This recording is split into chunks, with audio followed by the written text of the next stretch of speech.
next. So that is something that I know a lot of us have the habit to do, is rush through DBQs because we just want to be done. Something I'm going to push is use all of the time you have possible and over the next couple DBQs that you will be doing before next Friday, because next Friday you are going to want to use every second of that 45 minutes to make sure that you are getting all of your ideas out there and you are doing the best that you can and taking every opportunity to improve your writing. Okay, and finally, were you able to incorporate 2 pieces of outside evidence into your, to support your thesis? Nyasha. Yes, I was. Okay. And how were you able to do that? What strategies did you use? In my landing page, I just I pre-planned what outside evidence I was going to choose. Cool. Great. Well, what Nyasha just said she did, we are going to be doing today as a practice in today's classwork. But today we're going to pause for just a quick second. And I got this idea from Mr. Quinn and really liked it. So we are going to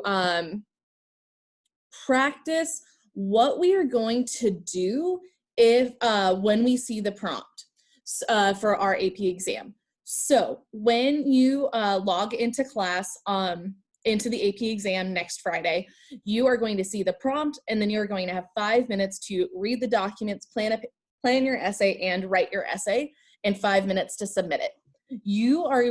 It is also open note, as you know, so you are going to have to make sure you are being really efficient with what materials you are going to use.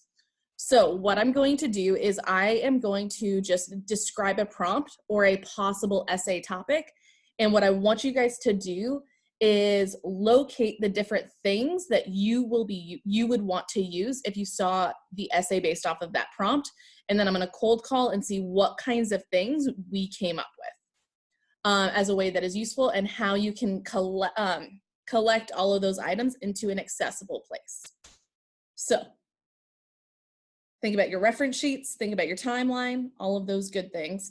And if you say you're going to pull a reference sheet, I want to know which numbered reference sheet you're talking about.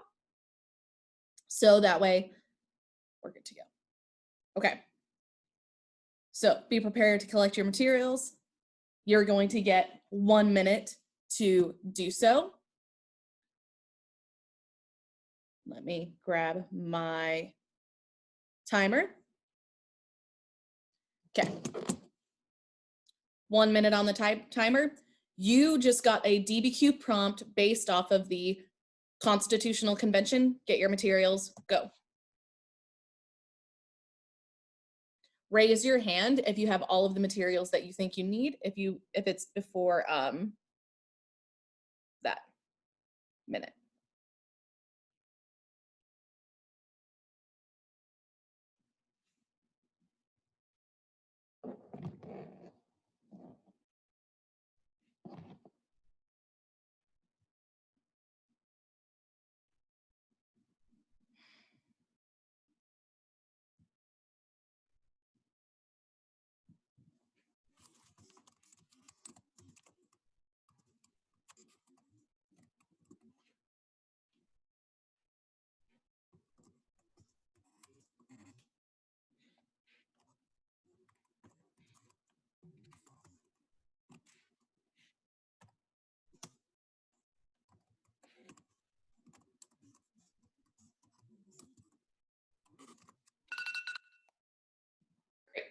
So something that I want to clarify, all of this stuff you should have set up before 2 o'clock on Friday.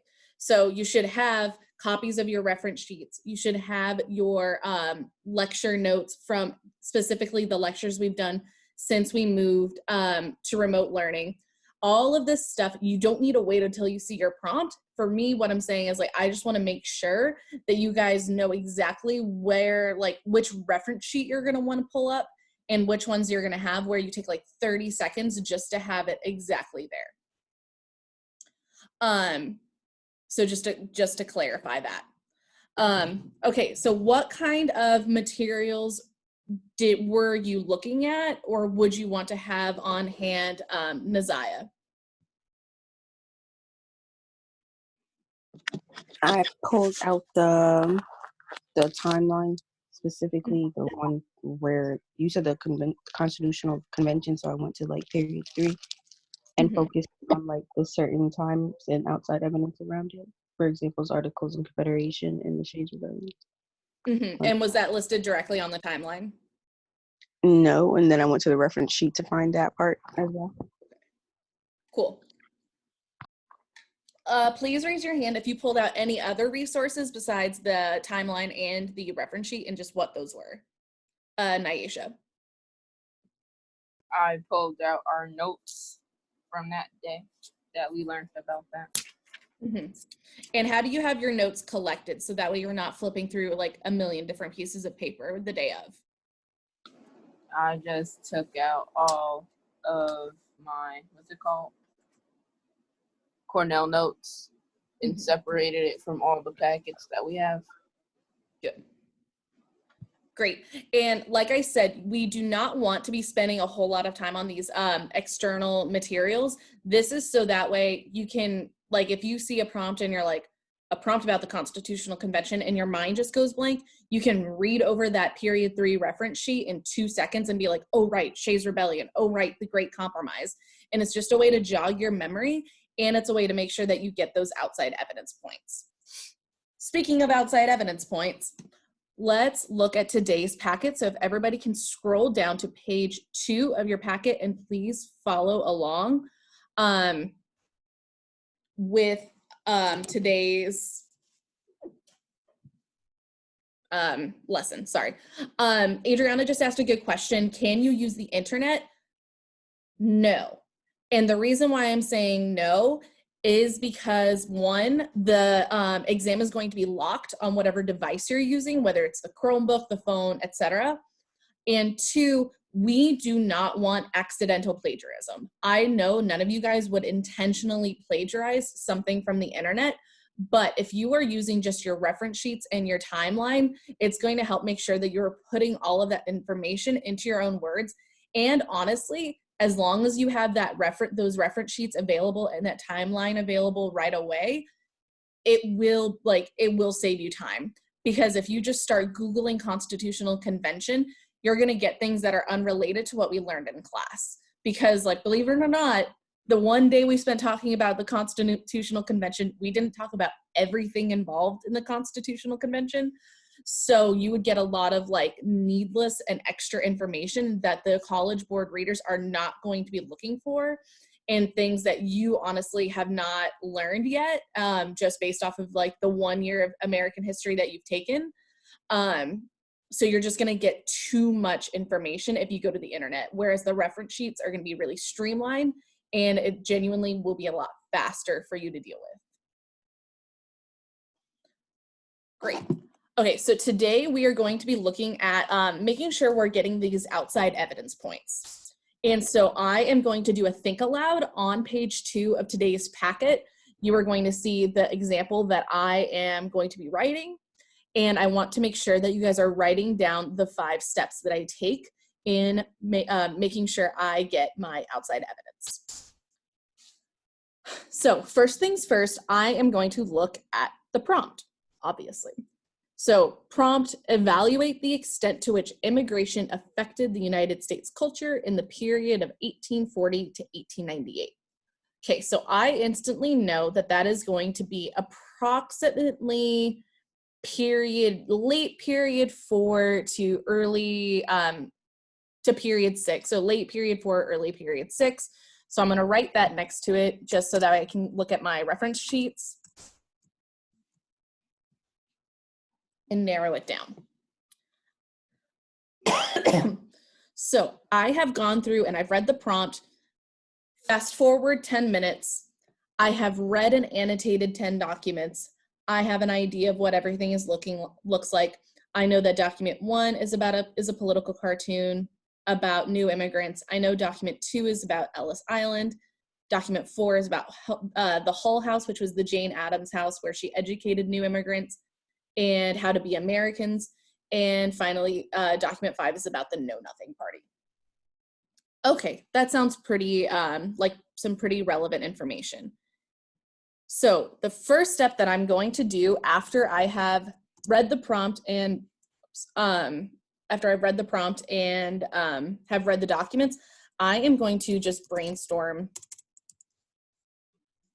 evidence.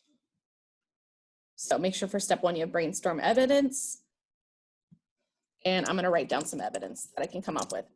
Immediately reading this prompt and looking at these documents, I know some outside evidence could be like the Populist Party.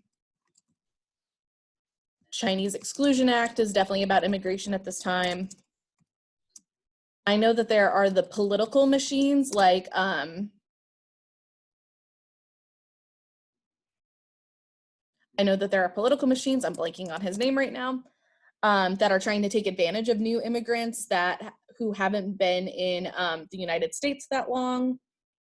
I know Jacob Riis tried to make, took a lot of photos of what these immigrants were living through in urban cities. Speaking of Jacob Riis, I'm gonna put down urban cities or urbanization.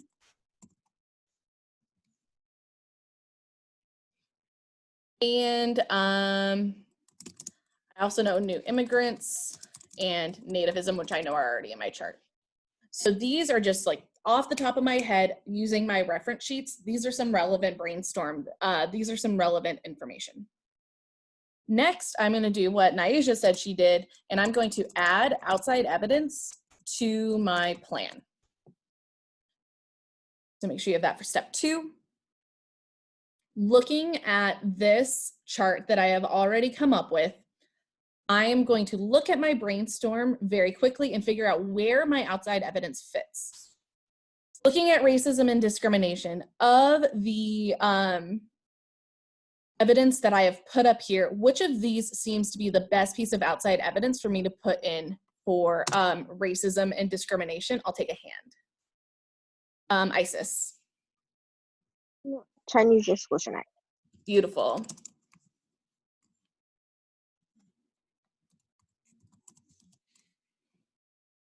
And for nativism, which of these outside evidence points do you think would work for nativism? This one's a little harder.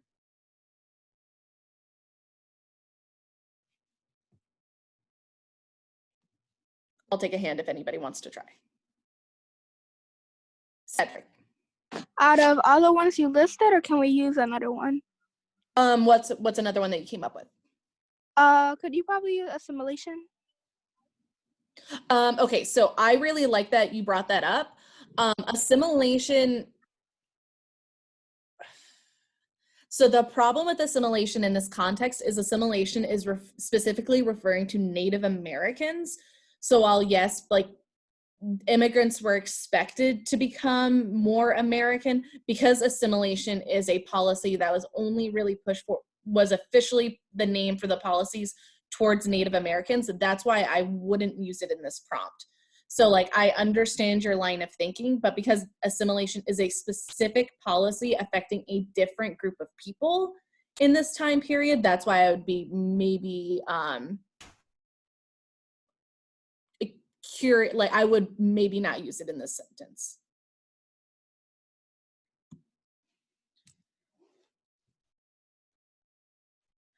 Jade just said that she used muckrakers as outside evidence, and I really like that one. I'm not gonna put it in my chart just because I don't think it fits in either of my under any of my labels. Sorry.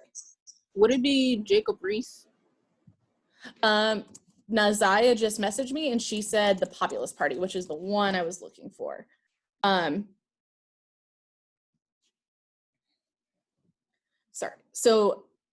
Sorry, let me just message somebody back. Sorry, guys.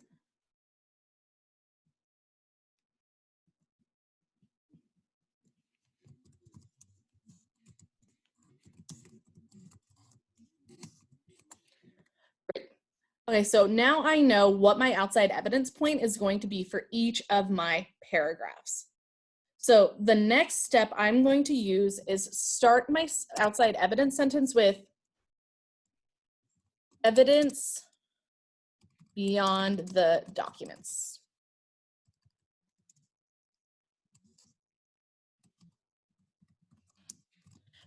Now, why do you think I would start my sentence about outside evidence with evidence beyond the documents? What's the perk of that, Cedric? It automatically gives you the point, right? Well, it doesn't automatically give you the point, but what does it do for the reader? I don't know. It makes it.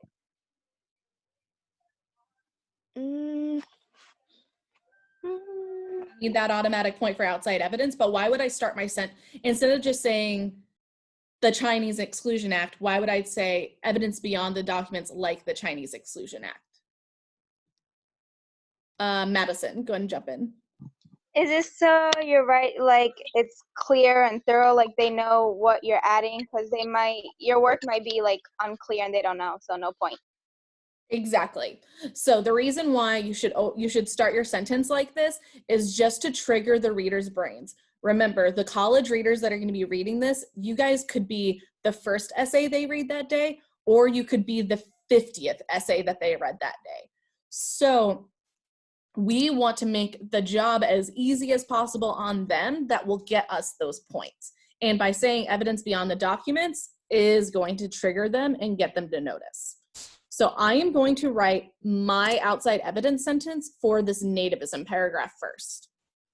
So I'm going to say evidence beyond the documents to support nativism is the Populist Party. If I just stopped writing that, would that get me the point? No. Exactly. That is not enough. I named something, but I didn't explain how it's connected to the argument. So the next thing, my next step is going to be write a sentence explaining the evidence's definition. Don't worry about typing all of this all at once. Oh wait, I can stay on the screen right here and make it bigger actually. I have a question. Can you hold it until after I finish this step? Sure. Okay. So I'm now going to define the Populist Party and how it is connected to the subject. The Populist Party was founded by farmers who felt like their interests were being ignored in favor of new immigrants. Now, would this get me the point? No. Yes, it would not get me the point. So now I'm going to do my fifth step, which is explain in one sentence how this supports your thesis. So now I need to explain how this is going to support my thesis. Okay, remember my thesis is immigration in the period of 1840 to 1898 greatly influenced American culture because it led to increased prevalence of United States nativism, discrimination, and racism. I'm going to add one, I kind of allude to that in here, but not clearly enough. So I'm going to say, this shows how Native, I don't like saying how Native Americans because that implies the wrong thing. This shows how farmers believed, this shows how farmers were anti-immigration because they pushed forward their interests above these new immigrants. That is what will get me my outside evidence points. Scroll that down so we can see all 5 steps.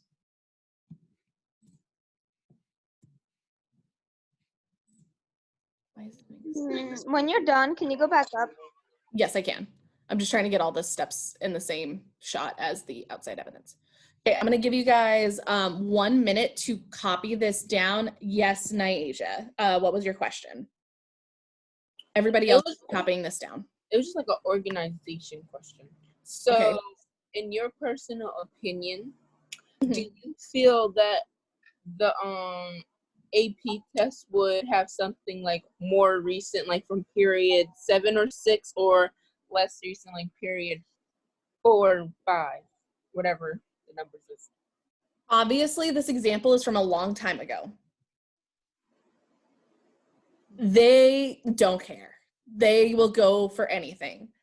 So the class before mine, so when I took APUSH, so the year before I took APUSH, the class of 2010, their DBQ was about Native Americans during the settling of Jamestown. The year that I took the APUSH exam, we had an essay about Richard Nixon. So it has a large range. So definitely I would just be sure to focus on, we just know that the essay is going to be from periods 3 to 7. That's all I can really say, is that it's gonna be from period 3 to period 7. But you need to know period 2 for context if it's a question about period 3. Which I know is really frustrating.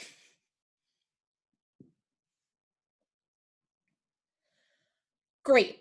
Can you raise your hand if you still need me to leave this screen up for another minute so you can finish copying down? Okay. Okay, we're gonna leave the screen up for 1 more minute and then we're gonna go into some practice.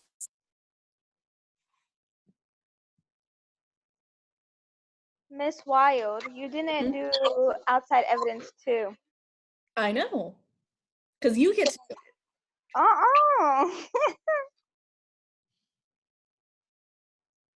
I'm just that nice. I know how much you guys want to practice. Didn't you write this in the wrong spot? Because this is for. It doesn't matter. It doesn't matter. It does. I'm just kidding. It doesn't. Because you're just gonna, it doesn't matter if it's an outside evidence 1 or outside evidence 2. Those are my 2 paragraphs. I did because I'm nice, I did the populist party because I thought that would be the hardest one. Yeah, I appreciate that. That's what I thought.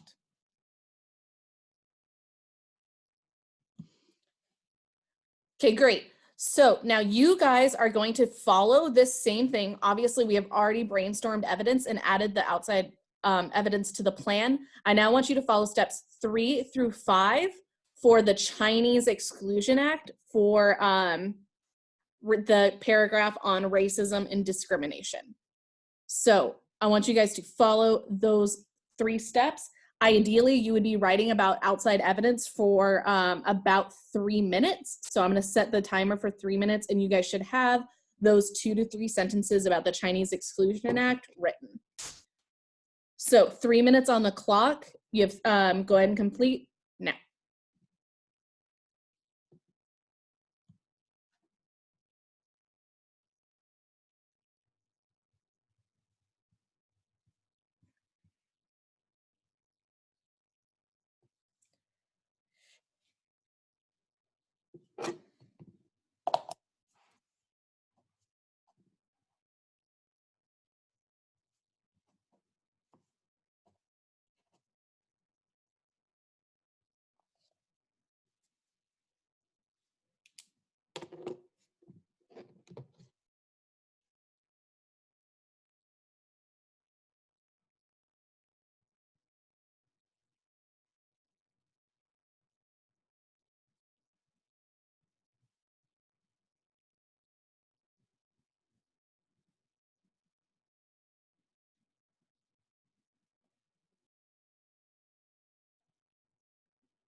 15 more seconds.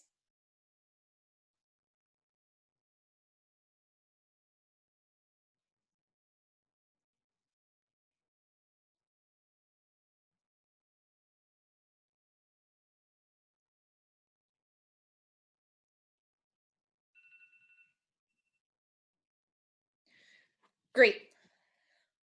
What is the outside evidence? Erica, did you have a question, or are you going to share your outside evidence statement? Statement. Great. Go ahead and share that for us. I wanted to know if it was good because it's kind of short. I said evidence beyond the document is the Chinese Exclusion Act. During World War I, Chinese were put into camps to avoid spies. They were marginalized and discriminated against as a whole race out of fear. Yes, Nyasha. Can I share mine? Because mine was different. Because wasn't that the Japanese? Yes. So Erica, like you're right in like making that connection of this like anti Orientalist feelings that the United States has, but it's the Japanese in World War II that are put into camps. The Chinese Exclusion Act stops the immigration of the Chinese into the United States in the late 1800s, early 1900s. Can I read mine? Yeah, Nyasha, go ahead. Evidence beyond the document to support discrimination and racism is the Chinese Exclusion Act. The Chinese Exclusion Act was the first legalized law that allowed a country to limit and prevent the immigration of a specific ethnic group into their nation, in this case, the Chinese. This shows how immigration led to discrimination because America seen the Chinese as barbaric and savages, so they limited their immigration into the country to preserve their American way of living. Mm-hmm.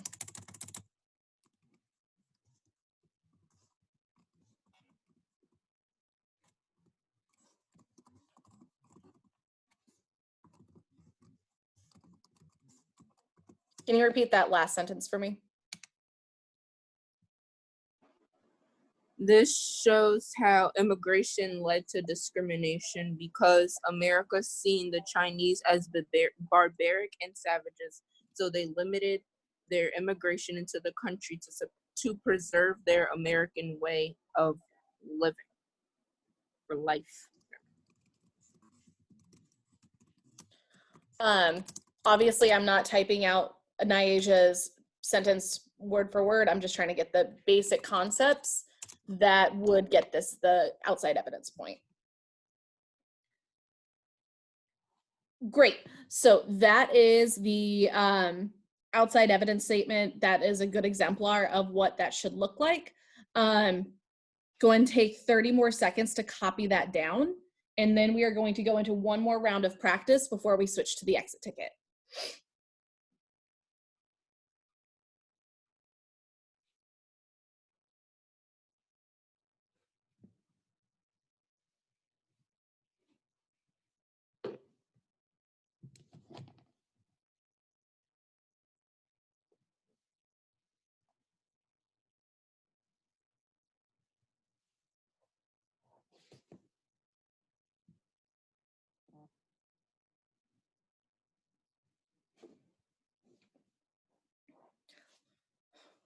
Adriana just asked another good question. If you can put outside evidence into your intros, in theory, you can. It's better to put it in your body paragraphs because the outside evidence going into your introduction should be those context points. So you should specifically use your introduction for a context key term, 2 or 3 context key terms to get your context points.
Great.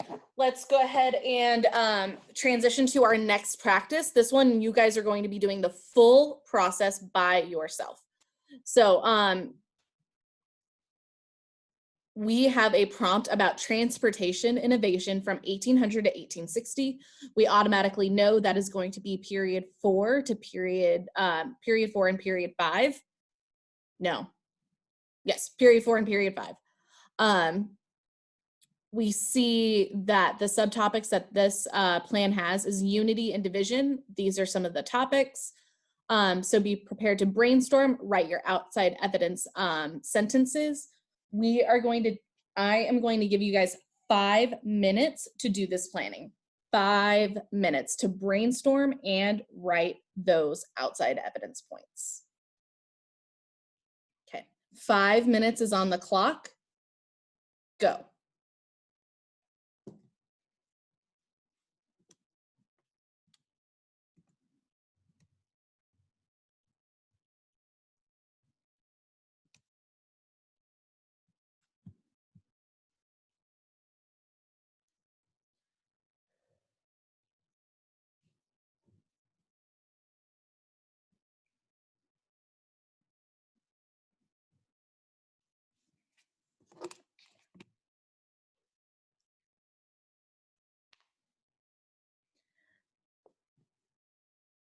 Listen for your name and be prepared to type into the chat what outside evidence point terms you are coming up with in about 1 minute.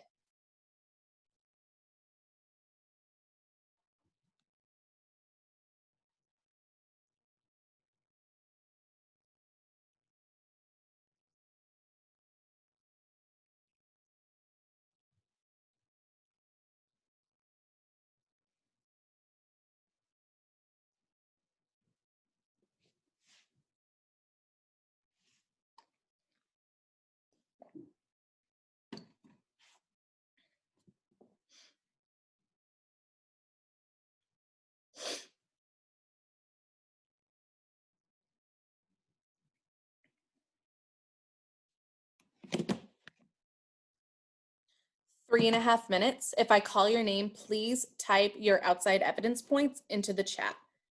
Please type your outside evidence, your 2 terms into the chat. Kezia, Jamal, Ziara, Malachi, Dwayne.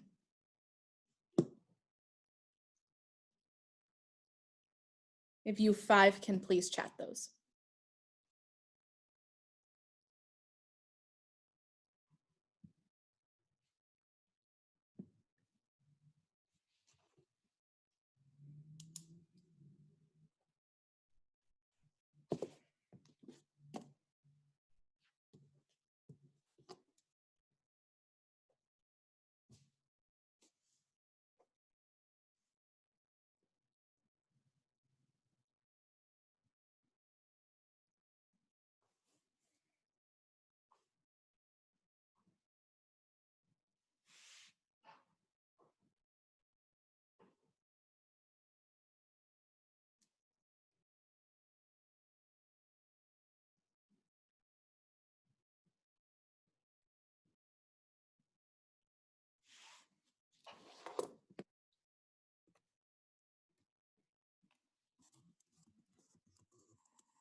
About 1 more minute.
Great. We're going to go ahead and finish up. I will take hands. I'm not going to listen to the outside evidence statements. Just tell me which terms we came up with to brainstorm with hands. Cedric. Manifest Destiny and Transcontinental Railroad. Beautiful. Can I keep going? Really quick. Does anybody else want to share their terms? Roads and canals. Roads and canals. Cedric, what else did you have? I had the second industrial revolution. Is it the second industrial revolution? Yes, isn't it? Doesn't it count? Which is the what's the name of the industrial revolution in this time period? Can't see who. Second. Oh. Go ahead, Isis. She already said about the market revolution. What was that? The market revolution. Beautiful. So remember, the market revolution is related to this industrializing. The industrial revolution is in the late 1800s. The cotton gin. Beautiful. That's what I had. Great. Any other key terms that we would like to throw in? John Brown raid. Yeah, that would work in terms of division. Great. So those are all really good brainstorming outside evidence points. Any of those, as long as it went into the right paragraph, would get you the point. I now want you guys to go ahead and switch down to the exit ticket. How do you get this point? What resources are you going to make sure you have? And how are you going to incorporate this aspect of the rubric into your planning page? Go ahead and complete this. Once your exit ticket is done, you are free to go. Make sure that you get all this submitted. Tomorrow, we are going to be practicing introduction paragraphs, so it's super important that we are all here and ready to go for it.